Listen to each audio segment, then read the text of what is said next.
ബജറ്റിലെ ആകെ അലോക്കേഷൻ പരിശോധിച്ചാൽ കേരളത്തിൻ്റെ സാമ്പത്തിക സ്ഥിതി അപകടാവസ്ഥയിലല്ല എന്ന ചിത്രമാണ് നമുക്ക് ലഭിക്കുക. 2000 കോടിയുടെ അധിക അലോക്കേഷൻ സംസ്ഥാന സർക്കാരിന് വരുത്താൻ കഴിയുന്ന ഇത് വലിയ തോതിലുള്ള സാമ്പത്തിക അപകടാവസ്ഥ എന്ന വാദത്തെ നിരാകരിക്കുക മാത്രമല്ല, അതൊരു രാഷ്ട്രീയമായ ആക്ഷേപം മാത്രമാണ് എന്ന് സമ്മതിക്കുകയാണ്. കഴിഞ്ഞ മാർച്ച് മാസത്തിൽ 6300 കോടിയിലധികം രൂപയുടെ നീക്കിബാക്കി നിലനിർത്തിക്കൊണ്ടാണ് LDF സർക്കാർ ഭരണത്തിൽ നടന്നത്. ജനങ്ങൾക്കായി കൂടുതൽ ആശ്വാസ നടപടികൾ ഇതുപയോഗിച്ചുകൊണ്ട് തന്നെ സ്വീകരിക്കാൻ കഴിയുമായിരുന്നു. അതോടൊപ്പം തന്നെ നാടിന് കൂടുതൽ വികസന നടപടികൾ സ്വീകരിക്കുന്നതിനുള്ള അടിത്തറയായിട്ട് ഇതിൽ ഉപയോഗിക്കാമായിരുന്നു. ഇത്തരത്തിൽ സാമ്പത്തിക സ്ഥിതി മോശമല്ലാതിരുന്നിട്ടും ജനക്ഷേമത്തിൻ്റെ കാര്യത്തിലും നാടിൻ്റെ വികസന കാര്യത്തിലും നല്ലതുപോലെ പിൻവാങ്ങൽ ഉണ്ടാകുന്നു എന്നതാണ് ഇപ്പോൾ കിട്ടുന്ന സൂചന. പരിശോധിച്ചാൽ കാണാൻ കഴിയുക പല കാര്യങ്ങളിലും നേരത്തെയുള്ള ബജറ്റ് വിഹിതം വെട്ടിക്കുറച്ചിരിക്കുന്നുവെന്നാണ്. ഇപ്പോൾ പരമ്പരാഗത വ്യവസായ മേഖലകളടക്കം നേരത്തെയുള്ള വിഹിതം കുറച്ചിരിക്കുകയാണ്. ആസിയാൻ കരാറിൻ്റെ തുടർഫലമായി കാർഷിക മേഖല വലിയ ആഘാതമാണ് നേരിടുന്നത്. അതിന് കഴിഞ്ഞ ബജറ്റിലൂടെ LDF സർക്കാർ വ്യക്തമായ ആശ്വാസ നടപടികൾ സ്വീകരിച്ചു. പക്ഷേ റബ്ബർ, നാളികേരം, നെല്ല് ഇങ്ങനെയുള്ള കാർഷിക മേഖലകളിൽ ഒരാശ്വാസ നടപടിയും ഈ ബജറ്റിൽ കാണാനില്ല. ഇത് കാർഷിക മേഖലയെ ഏതൊക്കെ തരത്തിൽ ബാധിക്കും എന്ന ആശങ്ക ഉയർത്തുന്ന കാര്യം. കേന്ദ്ര ഗവൺമെൻറ്റിൻ്റെ നയനിലപാടുകൾ, അതിൻ്റെ ഭാഗമായി സംസ്ഥാനത്തിനുണ്ടാകുന്ന ധനനഷ്ടം ഈ ബജറ്റ് അത് കൃത്യമായി അഭിസംബോധന ചെയ്യുന്നില്ല. ഇതൊരു കണ്ടില്ലെന്നടിക്കലാണ്. പക്ഷെ ശ്രദ്ധിക്കേണ്ടത് ആ കണ്ടില്ലെന്നടിക്കലിലെ രാഷ്ട്രീയമാണ്. മുൻ സർക്കാരിനെ കുറ്റപ്പെടുത്താൻ ബജറ്റ് ശ്രമിക്കുന്നതും ഇതേ രാഷ്ട്രീയത്തിൻ്റെ ഭാഗമായിട്ടാണ്. ധവളപത്രം വികസനക്ഷേമ പദ്ധതികളിൽ നിന്ന് വരുന്ന വർഷങ്ങളിൽ ഒഴിഞ്ഞു നിൽക്കാനുള്ള ഒരുതരം മുൻകൂർ ജാമ്യമെടുക്കലായിരുന്നുവെന്ന് ഇപ്പോൾ വ്യക്തമാവുകയാണ്. സർക്കാരിൻ്റെ സ്വാഭാവിക ബാധ്യതകൾ, ആ സ്വാഭാവിക ബാധ്യതകളെ പെരുപ്പിച്ച് കാട്ടുക, വരവിൽ ഉണ്ടാകുന്ന വർധനവ് മറച്ചു പിടിക്കുക, ഇതൊക്കെ ബോധപൂർവം തന്നെ ചെയ്തിട്ടുള്ള കാര്യങ്ങളാണ്. സാധാരണ ബജറ്റുകളിലെ വകുപ്പുകൾക്കുള്ള അലോക്കേഷൻ വലിയ വ്യത്യാസമില്ലാതെ പുനഃക്രമീകരിക്കുന്ന നിലയാണ് ഉണ്ടായിട്ടുള്ളത്. ഒരു പ്രത്യേകത വന്നിട്ടുള്ളത്, കേരളമാകെ ഒരു നവകേരള സ്വപ്നം ഉണ്ടാണെന്നാണ്. അത് പൂർണ്ണമായി കൈയൊഴിയുന്ന നിലയാണ് വന്നിട്ടുള്ളത്. അതോടൊപ്പം ഭാവി കേരളത്തെ രൂപപ്പെടുത്താനുള്ള ഒരു ബ്ലൂ പ്രിന്റും ഇതിൽ കാണാനില്ല. ഇവിടെ ശ്രദ്ധിക്കേണ്ട കാര്യം, LDF സർക്കാർ സ്വീകരിച്ചൊരു ദ്വിമുഖ സമീപനമാണ്. അതൊന്ന് ക്ഷേമ ആശ്വാസ നടപടികളായിരുന്നു, അതോടൊപ്പം തന്നെ വികസന നടപടികൾ. ഈ ദ്വിമുഖ സമീപനം പൂർണ്ണമായി കൈയൊഴിയുന്ന നിലയാണ് ഇപ്പോൾ അവതരിപ്പിച്ച ബജറ്റ്. അതോടൊപ്പം തന്നെ നേരത്തെയുള്ള ബജറ്റിലെ LDF അവതരിപ്പിച്ച ബജറ്റിലെ കാര്യങ്ങൾ പലതും ആവർത്തിച്ചിട്ടുമുണ്ട്. ഇപ്പോൾ വിഴിഞ്ഞം നാവായിക്കുളം ഔട്ടർ റിംഗ് റോഡ് പോലുള്ളവ അതിൻ്റെ ഉദാഹരണങ്ങളായി കാണാവുന്നതാണ്. മറ്റൊരു പ്രത്യേകത, നേരത്തെയുള്ള ചില പ്രഖ്യാപനങ്ങൾ അവ പേര് മാറ്റി പുതിയ പേരിൽ അവതരിപ്പിച്ചിരിക്കുന്നു എന്നതാണ്. എന്നാൽ കേരളം അടുത്ത കാലത്തായി ലോകം ശ്രദ്ധിക്കുന്ന അവസ്ഥയിലേക്ക് എത്തിയത് നാം അതിദാരിദ്ര്യ നിർമ്മാർജ്ജനം ചെയ്തതിലൂടെയാണ്.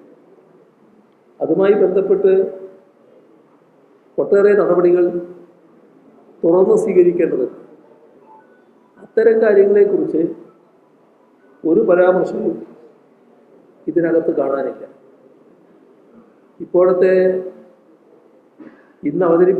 ബജറ്റ് അവതരിപ്പിച്ച മുഖ്യമന്ത്രി പ്രതിപക്ഷ നേതാവായിരിക്കുമ്പോൾ പറഞ്ഞുകൊണ്ടിരുന്ന ഒട്ടേറെ കാര്യങ്ങൾ, അവ ഒന്നും പറഞ്ഞില്ല, പൂർണ്ണ മൗനം പാലിച്ചിരിക്കുക.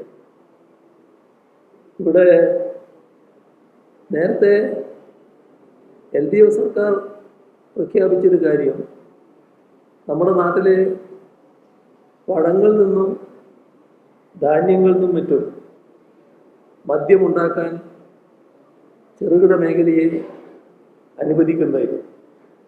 അതായിരുന്നു കഴിഞ്ഞ ബജറ്റിൻ്റെ ഒരു സമീപനം. അത് കാർഷിക രംഗത്ത് വലിയ തോതിൽ ഗുണം ചെയ്യുന്നൊരു കാര്യമാണ്, കൃഷിക്കാർക്ക് ഉപകാരപ്രദമാകുന്നൊരു കാര്യമാണ്. പക്ഷേ അതിനെപ്പറ്റിയൊന്നും പറഞ്ഞതായിട്ട് കാണുന്നില്ല.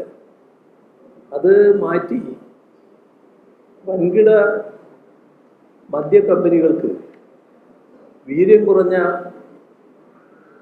മദ്യം വലിയ തോതിൽ നിർമ്മിക്കാനുള്ള അവസരം ഈ പുതിയ ബജറ്റ് തുറന്നു കൊടുക്കാനാണോ ഉദ്ദേശിക്കുന്നത് എന്ന ഒരു സംശയം ഇപ്പോൾ ഉയരുകയാണ്. നേരത്തെ കൃഷിക്കാരെയും ചെറുകിട വ്യവസായ മേഖലയും പ്രോത്സാഹിപ്പിക്കലാണ് ഉദ്ദേശിച്ചതെങ്കിൽ അതിനു പകരം വൻകിട കോർപ്പറേറ്റ് താല്പര്യം ഇവിടെ ഉയർന്നു വരുന്നു എന്നാണ് കാണേണ്ടത്.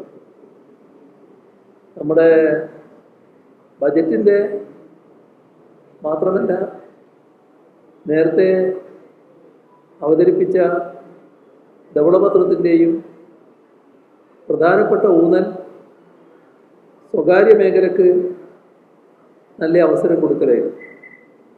അതുതന്നെയാണ് ഇപ്പോൾ അവതരിപ്പിച്ച UDF സർക്കാരിൻ്റെ ആദ്യ ബജറ്റിലും കാണാൻ കഴിയുന്നത്. കഴിഞ്ഞ കേന്ദ്ര ബജറ്റിൽ ഒഡീഷ, ആന്ധ്ര, കേരള ഈ സംസ്ഥാനങ്ങളെ ബന്ധിപ്പിച്ച് സ്വകാര്യ മേഖലയ്ക്ക് വേണ്ടി പ്രഖ്യാപിച്ച റെയർ എർത്ത് ഇടനാഴി കേന്ദ്ര ഗവൺമെൻറ് പ്രഖ്യാപിച്ചു. ആ ആശയത്തെ അതേപടി ഇപ്പോൾ UDF സർക്കാർ ഉൾക്കൊണ്ടു എന്ന് വേണം കണക്കാക്കാൻ.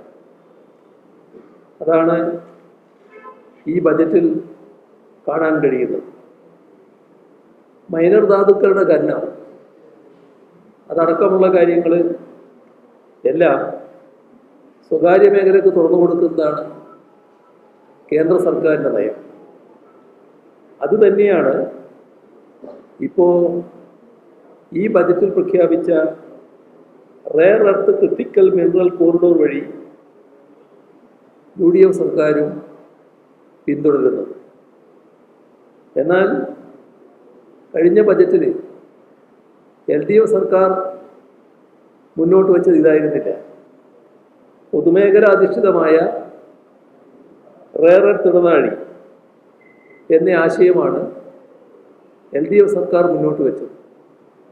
അത് അട്ടിമറിച്ചുകൊണ്ടാണ് കേന്ദ്ര സർക്കാരിൻ്റെ ആശയം അംഗീകരിച്ച് സ്വകാര്യവൽക്കരണത്തിനുള്ള നീക്കം ഈ ബജറ്റിലൂടെ പ്രഖ്യാപിച്ചിരിക്കുന്നു. അതേപോലെ തന്നെ ബജറ്റിൽ പ്രഖ്യാപിച്ച മിഷൻ സമുദ്രയുമുണ്ട്. അതും ഇതിൻ്റെ ഭാഗമായി തന്നെ കാണേണ്ടതാണ്. കേരള മാരിടൈം പോളിസി വഴി കേരളത്തിൻ്റെ തീരത്തെ സ്വകാര്യ മേഖലയ്ക്ക് തീരെഴുതാനുള്ള ഗൂഢലക്ഷ്യമാണോ ഉള്ളത് എന്ന ആശങ്ക സ്വാഭാവികമായും ഉയർന്നു വരും. ഇപ്പോൾ സദേൺ കേരള എക്കണോമിക് കോറിഡോറിൻ്റെ പിന്നിലെ അജണ്ടയും ഇതായിട്ട് തന്നെ കാണേണ്ടതായിട്ടുണ്ട്. ഇവിടെ ഫിഷറീസ് സപ്ലാൻ പ്രഖ്യാപിച്ചിട്ടുണ്ട്.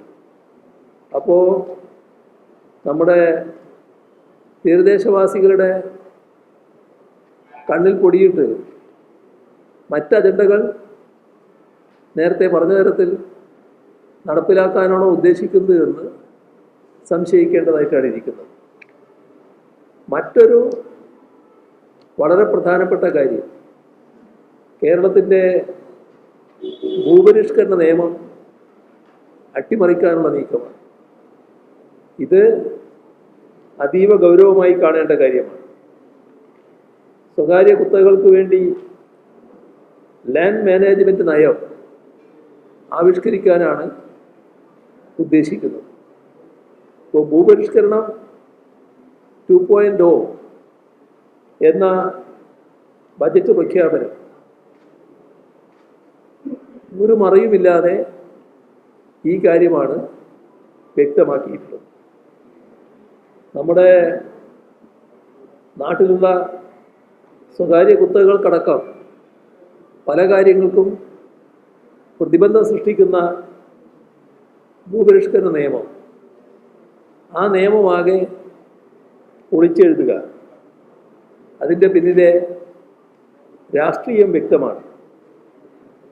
ഇവിടെ അത് കേരളത്തിൽ വലിയ തോതിൽ പ്രശ്നങ്ങൾ ഉയർത്തിക്കൊണ്ടുവരുന്ന ഒന്നായിരിക്കും എന്നതാണ് ഈ ഘട്ടത്തിൽ തന്നെ പറയാനുള്ളത്. അതോടൊപ്പം തന്നെ നമ്മുടെ നാട് നേടിയിട്ടുള്ള ഒട്ടേറെ നേട്ടങ്ങൾ, അതിൻ്റെ എല്ലാം യഥാർത്ഥ അടിസ്ഥാനം നാം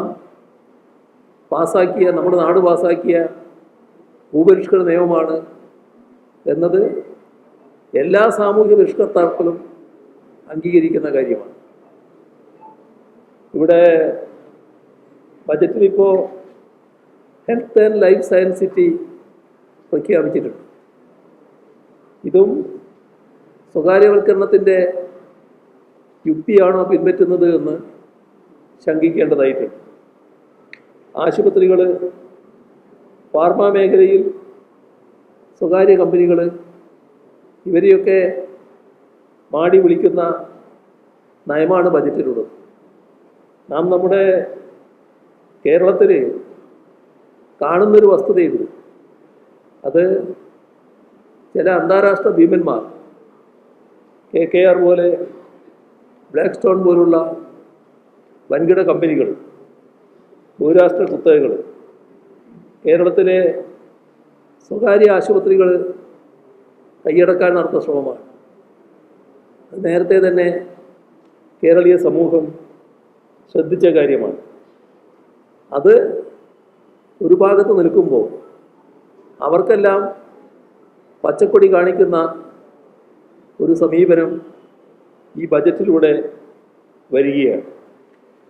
സർക്കാർ ആശുപത്രികളെ ശാക്തീകരിക്കുന്ന പ്രഖ്യാപനമൊന്നും ഈ ബജറ്റിൻ്റെ ഭാഗമായി കാണാൻ പറ്റിയില്ല. മറ്റൊരു പ്രധാനപ്പെട്ട കാര്യം, കേന്ദ്ര ഗവൺമെൻറ് പ്ലാനിംഗ് കമ്മീഷൻ പണ്ടേ നിർത്തലാക്കി. അവർ പ്ലാനിംഗ് കമ്മീഷൻ നിർത്തലാക്കുക മാത്രമല്ല, നീതി ആയോഗ് അതിന് പകരം സംഘടിപ്പിച്ചു.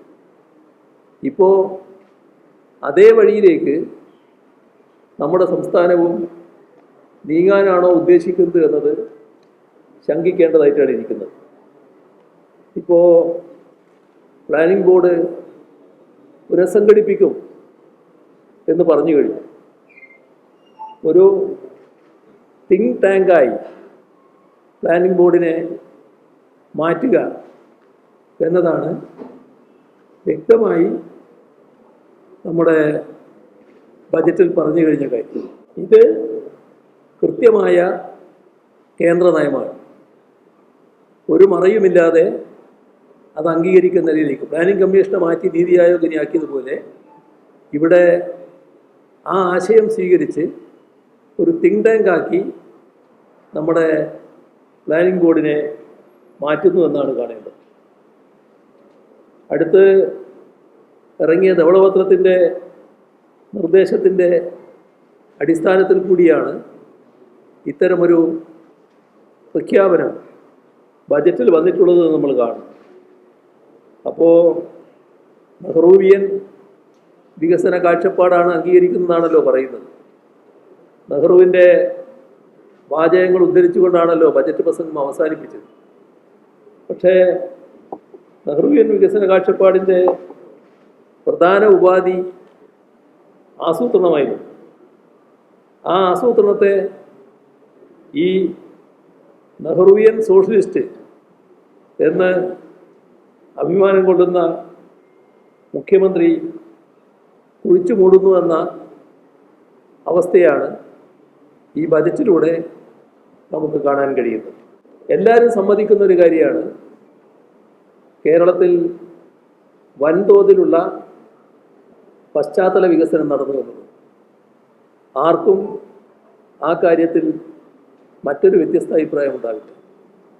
ആ വികസനം നടക്കുന്നതിനിടയാക്കിയത് കിഫ്ബിയാണ്.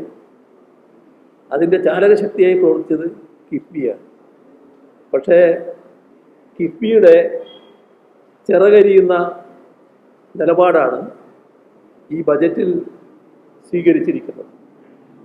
കിഫ്ബി പദ്ധതികൾക്ക് ഫണ്ട് കണ്ടെത്തേണ്ട ബാധ്യതയെപ്പറ്റി പഠിക്കാൻ വിദഗ്ധ സമിതിയെ വെക്കും എന്നാണ് ബജറ്റിലെ പ്രഖ്യാപനം. അതിൻ്റെ പിന്നിലെ രാഷ്ട്രീയം എല്ലാവർക്കും മനസ്സിലാക്കാൻ കഴിയുന്നതാണ്. കിഫ്ബി എന്ന ആശയത്തെ തന്നെ അവസാനിപ്പിക്കാനുള്ള നീക്കമായിട്ട് വേണം ഇതിനെ കാണാൻ. കേരളത്തിൻ്റെ ഏറ്റവും മഹത്തായൊരു പദ്ധതിയായിരുന്നു ലൈഫ് മിഷനിലൂടെ നടപ്പാക്കിയ പാവപ്പെട്ടവർക്ക് വീട് നൽകുന്ന പദ്ധതി. 5 ലക്ഷത്തിലധികം വീടുകളാണ് അതിൻ്റെ ഭാഗമായി നൽകിയിട്ടുള്ളത്. ലൈഫ് മിഷനോടുള്ള UDFൻ്റെ സമീപനം പണ്ടേ എല്ലാവർക്കും അറിയാവുന്നതാണ്. ഇപ്പോൾ ആ ലൈഫ് പദ്ധതിയെ തകർക്കാനുള്ള നീക്കങ്ങളാണ് നടന്നുകൊണ്ടിരിക്കുന്നത്. കൃത്യമായ രൂപരേഖ പോലും നൽകാതെയാണ് ചില പ്രഖ്യാപനങ്ങൾ ഈ ബജറ്റിലൂടെ വന്നിട്ടുള്ളത്. അതിന് ലൈഫ് മിഷൻ്റെ ഭാഗത്ത് ഒന്നും പറയുന്നില്ല. എന്നാൽ SC/ST വിഭാഗത്തിന് പ്രത്യേക ഭവന പദ്ധതി പ്രഖ്യാപിച്ചതായി കാണുന്നത്. ഇത് സ്വാഭാവികമായും ലൈഫ് പദ്ധതി ഉപേക്ഷിക്കുന്നു എന്നതിൻ്റെ തുടക്കം തന്നെയായിട്ടാണ് കാണേണ്ടത്. അതേപോലെ തന്നെ മത്സ്യത്തൊഴിലാളികൾക്ക് പ്രത്യേക ഭവന പദ്ധതി എന്ന് പറഞ്ഞു. അത് പുനർഗേഹം പദ്ധതി ഇപ്പം തന്നെ നിലവിലുള്ളതാണ്. അത് നേരത്തെ നിലവിലുണ്ട്. അത് പുതിയൊരു പദ്ധതിയായിട്ട് കാണേണ്ടതായിട്ടില്ല. നമ്മുടെ സംസ്ഥാനത്ത് റബ്ബറിന് മാർക്കറ്റിൽ 170 രൂപ ഉള്ളപ്പോഴാണ് റബ്ബറിൻ്റെ തറവില 200 രൂപയായി LDF സർക്കാർ പ്രഖ്യാപിച്ചത്. ഇപ്പോൾ 274 രൂപയാണ് മാർക്കറ്റിൽ റബ്ബറിൻ്റെ വില. അപ്പോൾ 250 രൂപ എന്നാണ് UDF സർക്കാർ പ്രഖ്യാപിച്ചിരിക്കുന്നത്. ഇവിടെ ആരോഗ്യ ഇൻഷുറൻസ് വലിയ പദ്ധതിയാണെന്ന് പറയുന്നുണ്ട്. പക്ഷേ 10 കോടി രൂപയാണ് നീക്കി വെച്ചിട്ടുള്ളത്. അതുകൊണ്ടൊന്നും ആകില്ല എന്ന് എല്ലാവർക്കും അറിയാം. തുടക്കം കാണുമ്പോൾ ഒരു പ്രഹസനം പോലെയുണ്ട്, നീക്കി വെച്ച തുക കാണുന്നു. അതേപോലെ തന്നെ നമ്മുടെ സംസ്ഥാനത്ത് നടപ്പാക്കിക്കൊണ്ടിരിക്കുന്ന പദ്ധതിയാണ് സ്ത്രീ സുരക്ഷാ പദ്ധതി. അതേപോലെ തന്നെ കണക്ട് വർക്ക് എന്ന യുവജനങ്ങൾക്കുള്ള പദ്ധതി. ഈ 2 പദ്ധതികളും സർക്കാരിൻ്റെ മുൻഗണനയിലില്ല എന്നാണ് ബജറ്റ് വ്യക്തമാക്കുന്നത്. അതിനെക്കുറിച്ച് ഒന്നും പറഞ്ഞതായി കാണുന്നില്ല. നേരത്തെ ഈ ബജറ്റ് വരുമ്പോൾ ജീവനക്കാർക്കാകെ വിസ്മയമുണ്ടാകും എന്ന് പറഞ്ഞിട്ടുണ്ട്. അത് നിങ്ങൾ അന്വേഷിച്ച് നോക്കണം. ഞാനൊരു വിസ്മയവും കണ്ടില്ല, അതുകൊണ്ടാണ് പറയുന്നത്. ജീവനക്കാർക്ക് എന്താണ് വിസ്മയം ഉണ്ടാക്കാനായത് എന്നത്. ഇവിടെ കഴിഞ്ഞ സർക്കാർ അധികാരമൊഴിയുമ്പോൾ DA കൊടുത്തു തീർത്തിരുന്നു. കുടിശ്ശിക നൽകാനുണ്ടായിരുന്ന തുക 5 ഗഡുക്കളായി നൽകുമെന്ന ഉറപ്പ് നൽകിയിട്ടുണ്ടായിരുന്നു. ഇത് സംബന്ധിച്ച് ബജറ്റിലൊന്നും പ്രത്യേകമായി പരാമർശിച്ചതായി കണ്ടില്ല. 5 വർഷത്തിലൊരിക്കൽ ശമ്പള പരിഷ്കരണം എന്നതാണ് പൊതുവെ സംസ്ഥാനം അംഗീകരിച്ചിരുന്നത്. നിലവിലുള്ള ശമ്പള പരിഷ്കരണ കമ്മീഷൻ്റെ കാലാവധി കഴിഞ്ഞിട്ടുണ്ട്. ഇത് തുടരുമോ? അതും ബജറ്റിൽ വ്യക്തമാക്കാൻ തയ്യാറായിട്ടില്ല. സ്റ്റാറ്റ്യൂട്ടറി പെൻഷൻ നിർത്തലാക്കി 2013 UDF സർക്കാർ നടപ്പിലാക്കിയ ന്യൂ പെൻഷൻ സ്കീം തുടരുമെന്നാണ് ഇപ്പോൾ ബജറ്റ് നൽകുന്ന സൂചന. കഴിഞ്ഞ സർക്കാർ നടപ്പിലാക്കിയ LDF സർക്കാർ നടപ്പിലാക്കിയ എഷ്വേർഡ് പെൻഷൻ സ്കീം ഉപേക്ഷിക്കുമെന്നാണ് ബജറ്റ് നിർദ്ദേശിക്കുന്നത്. ജീവനക്കാർക്ക് പെൻഷൻ കാര്യത്തിൽ ലഭിക്കുമായിരുന്ന ഉറപ്പ് ഇതിലൂടെ നഷ്ടമാകുന്ന സ്ഥിതിയാണ് ഉണ്ടായിട്ടുള്ളത്. ഇവിടെ ആവർത്തിച്ച് കഴിഞ്ഞ പ്രതിപക്ഷ നേതാവ് പറയുന്ന കാര്യം നിങ്ങൾ പലരും ശ്രദ്ധിച്ചിട്ടുണ്ടാവും. അതൊന്ന് സ്വർണ്ണ നികുതിയെക്കുറിച്ചാണ്, മറ്റൊന്ന് IGST-യെക്കുറിച്ചാണ്. അവയെക്കുറിച്ചൊന്നും ഈ ബജറ്റിൽ പരാമർശം കണ്ടില്ല. ഇതാണ് ബജറ്റിൻ്റെ പൊതുവായ നില. LDF സർക്കാർ പറഞ്ഞ കുറേ കാര്യങ്ങൾ ആവർത്തിച്ച് പറഞ്ഞിട്ടുണ്ട്. ചില കാര്യങ്ങൾ പേര് മാറ്റിയിട്ടുണ്ട്. എന്നാൽ അതിൻ്റെ ദിശ അത് പൂർണ്ണമായി തകിടം മറിക്കുന്ന നിലയിലേക്കാണ്. കേരളത്തിന് വലിയ അപകടം സംഭവിക്കുന്നുവെന്ന സൂചനയാണ് ഈ ബജറ്റിലൂടെ നൽകിയിട്ടുള്ളത്.